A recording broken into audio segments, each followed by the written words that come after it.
Шіліңгір шілденің аптап ыстығында Шырайлы өлке тұрғындары саяны Қошқарата өзенінен табады. Демалып бой жазуда қалайтын жұртшылық мұнда таңсәріден бастап толассыз ағыла келеді.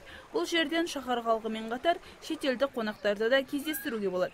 Себеп Қошқарата өзені қала бойынша тегін демалуға жағдай жасаған жалғыз демалыс орны. Приехал я из России.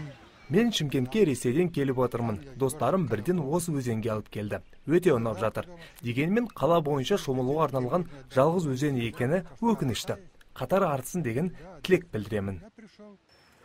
Мұнда дертіне шипа іздеп келгендер де жетерлік. Егде жастағы адамдар бас ауырып балтыры сыздаған сәтте дәрігерге емес, өзенге келуді де әдетке айналдырған.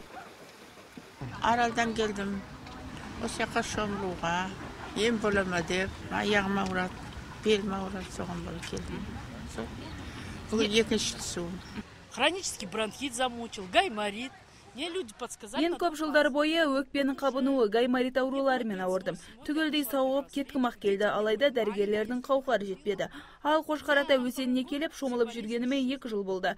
Қысы жазы осында келемін. Жазылып кеттім, енді ешбір ауру мазаламайды. Ал өзеннің тазалығын мойнына алғандар жұмыс күндерін таңғы сағат 6-дан бастайды екен. Түгелдей ауланы сыпырып, тұрғындар келгенше қоқыстан тазартып, көрігін келтіретін көрінеді. Олардың айтуынша өзеннің ластануы тұрғындардың салғырттығының салдары. Халықтар өте тәрбиесіз. Солардың кесірінен біз азанғы 6-та күнде біз ұрыс естеміз бастықтардан. Азанғы 6-тан біз кешкі 7-ге шейін жүреміз. Өте тәрбиесіз. Алкаштар осы жерде.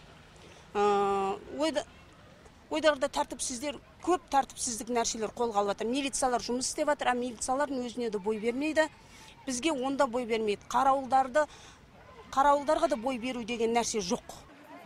Қызметкерлер қала тұрғындарының жұдырықтай жұмылып, өзеннің тазалығын сақтауға шақырады. Таңшолпан Шамбай, Талғат Қырғызалиев, Сәкен Серқұл, ТВК телеарнасы.